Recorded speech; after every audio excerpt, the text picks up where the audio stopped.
porque el gobierno capitalino y el Partido de la Revolución Democrática tuvieron temor de enfrentarse a las constructoras e inmobiliarias. Lo anterior quedó de manifiesto con la diputada constituyente Mayela Delgadillo, quien explicó que por eso, en el dictamen de la Comisión de Desarrollo Sostenible y Planeación Democrática, se propone eliminar la fracción 9ª del artículo 21C sobre desarrollo urbano. Darle el valor real al edificio que se construya para que se cobre el predio y se cobre el hecho de la parte que tiene que rendir todo ciudadano al tributo de la ciudad. No es como han comentado y he leído que va a ir en contra de todos y que les van a quitar su posesión. No, es darle el valor real a la tierra en ese sentido. No, bueno, pues el valor real es, en una economía de mercado, el valor real lo establece justamente el mercado. Tiene usted una casa, la quiere vender, ¿cuánto vale? Lo que le paguen por ella.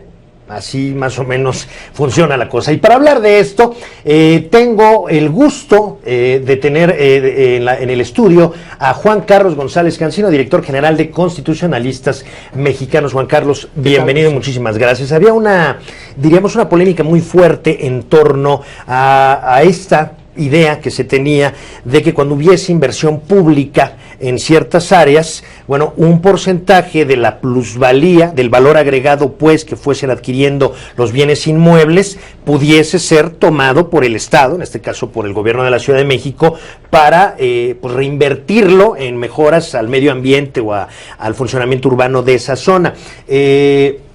Hubo quien sostuvo que era una medida atentatoria contra garantías sobre la propiedad privada, por ejemplo. Y bueno, el asunto es que generó una polémica tal que parece que ya han dado un paso al costado, ¿no? Sí, el tema, bueno, primero hay que ver los antecedentes. Esta reforma o este cambio que se pretende en la materia impositiva ya se viene dando incluso de inicio de año. En enero de este año se publicó una reforma constitucional del artículo 122 en el cual ya se contempla en la Constitución Federal la capacidad de la Ciudad de México para gravar esa plusvalía de los bienes inmuebles. Entonces, esta polémica, pues, de alguna forma está un poco desfasada. Los legisladores vienen trabajando esto con mucho tiempo atrás. El que lo hayan incluido en la Constitución Federal restringe en una muy buena medida la capacidad de defensa ante un tipo de contribuciones, porque ya no se puede contrastar o ya no se puede calificar abiertamente como inconstitucional, porque la propia Constitución Federal ya lo está contemplando. Ahora, será interesante ver cómo es que se aterriza esta idea en el Código Fiscal, para ver si el efecto conjunto, por ejemplo, del impuesto sobre adquisición de inmuebles, el impuesto sobre la renta, junto con este otro impuesto que pretenden tener, resulta excesivo, resulta desproporcional, porque si ese es el caso, ya existe la posibilidad de impugnar esa contribución. Hasta incluso podría hablarse de un tema de usura, pero desafortunadamente el hecho de que lo hayan contemplado en la Constitución ya restringe bastante las medidas. Y también, a manera de antecedente, esto es incluso algo que ya se preveía para los estados de la República. En el año de 1983, en el artículo 115 de la Constitución, ya se establecía esta capacidad de la hacienda pública para gravar los incrementos en el valor de los inmuebles. Ahora, una realidad es que la Constitución Política de los Estados Unidos Mexicanos, la que se firmó en 1917, la del 5 de febrero, en fin, conocida como la primera constitución político-social del mundo, que consignaba ya los derechos sociales, en fin, una realidad es que pues no contempla la propiedad o el derecho a la propiedad como un derecho natural. Sí dice que, el Estado podrá darle a la propiedad la modalidad que dicte el interés público, y de ahí las expropiaciones, y de ahí una serie de cosas que ciertamente en otros países pues no existen. Sin embargo, aquí el asunto es el espíritu de la inclusión de la medida, independientemente de que pueda haber un marco jurídico constitucional desde el punto de vista federal. El espíritu de la medida tiene algo de confiscatorio, al menos es la visión de mucha gente. Bueno, si partimos de la idea misma de que México ha sido vanguardista en el tema de derechos humanos. Tenemos una muy buena constitución y de tratados internacionales en la materia, digo, sale sobrando. Somos de los países que más tratados hemos firmado en la materia. En ese contexto vemos que la constitución de la Ciudad de México realmente a la población no la iba a beneficiar, no la va a beneficiar. La constitución de la Ciudad de México es una reestructuración de la burocracia. Bueno, yo siempre he tenido un punto de vista al respecto. Bueno, era necesario que se cambiara desde luego el estatus del Distrito Federal de como estaba, a darle más facultades a los ciudadanos de la capital del país. Sin embargo, todo el asunto de la Constitución, cuando hay poderes constituidos, porque los hay, ¿no? Sí. Hay un jefe de gobierno, hay jefaturas delegacionales, hay una asamblea legislativa, y funcionan, mal o bien, o como se quiera, pero funcionan. Es decir, una constitución lleva el nombre así porque constituye algo, ¿verdad? Se constituye, se crea, se genera. Aquí las cosas pues medianamente van marchando y se quiere inventar el hilo negro también desde la Constitución, ¿no? Pues yo reitero, yo difiero un poco de su opinión. Creo que en la Constitución de la Ciudad de México al grueso de la población no los va a beneficiar. Va a ser, por eso, ¿para qué hacer? Le digo, es una reestructura de la burocracia. Es algo. ¿Qué sentido tiene? Ya existe un mecanismo de gobierno.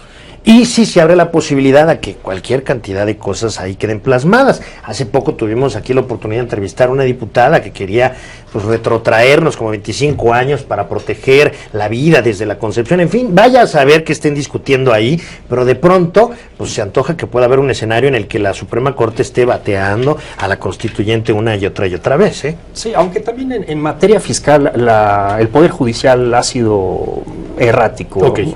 Un día dice una cosa, al día dice lo contrario. Entonces, por ejemplo, en el caso de las donaciones forzosas que se le piden a los desarrolladores inmobiliarios, el Poder Judicial ya estableció precedentes que eso es una modalidad de la propiedad, siendo que se extingue el 10% de esa propiedad. Sí, claro. Entonces, ahí es muy cuestionable la constitucionalidad de esos criterios, pero ya ha habido precedentes.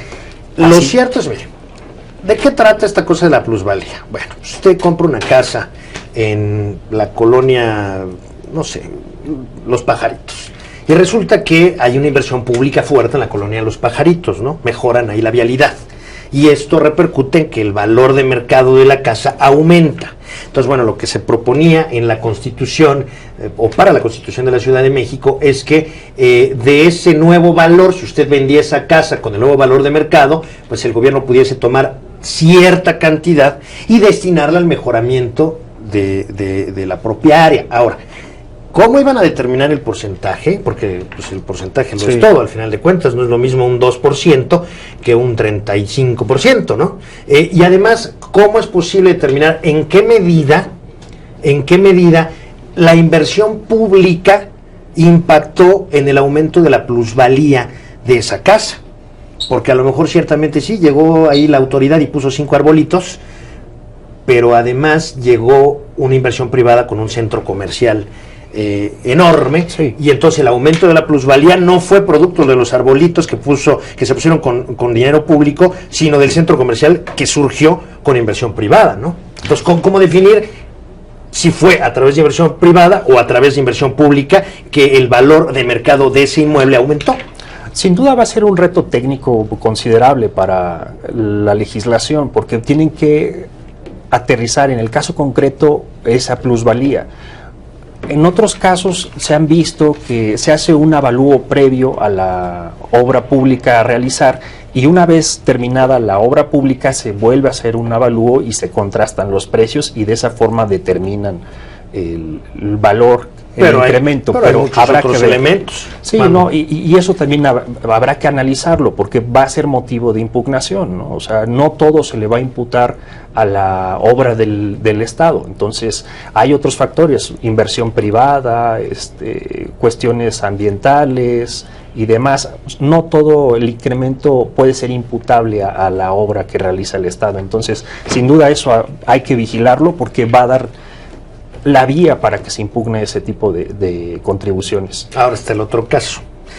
Usted recordará que en Santa Fe, pues de pronto hay edificios que están a punto de caerse porque se deslava el cerro, y bueno, pues la gente que vive ahí está en franco riesgo, ¿no? Ahora, los permisos de construcción, las autorizaciones se dieron a través tanto del gobierno del Distrito Federal como de la propia delegación. Entonces, en esos casos va a operar al revés, es decir, por una anomalía en la acción de fiscalización de la autoridad, de vigilancia, de seguridad, porque un departamento de estos que están al borde de la casa que se cayó, créame que si costó $1 millón, ahorita pues no se va a vender en $1 millón, ¿verdad? Si tiene usted suerte le darán 100,000, ¿por qué? Porque pues solo Dios sabe si se va a caer o no. ¿Y ahí que está previsto que el gobierno le entre para compensar su torpeza? No, el gobierno en ese aspecto pues, como que le habla a la Virgen, sí, en ese pues, aspecto sí. no. Bueno, por eso es entonces el momento de ponerlo en medios de comunicación justamente para que no lleguen ciertos mecanismos que puedan ser nocivos para el ciudadano a una constitución, ¿no?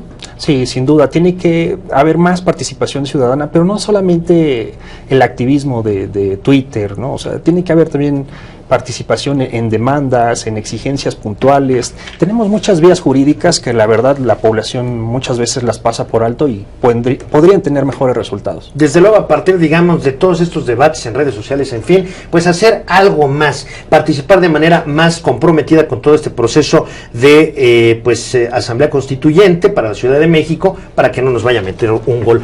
Abogado, le agradezco muchísimo haber estado con nosotros. Muy buenas tardes y esperamos contar con su participación en ocasiones posteriores. Sí, aquí estamos, mucho gusto. Muchísimas gracias, mucho gusto.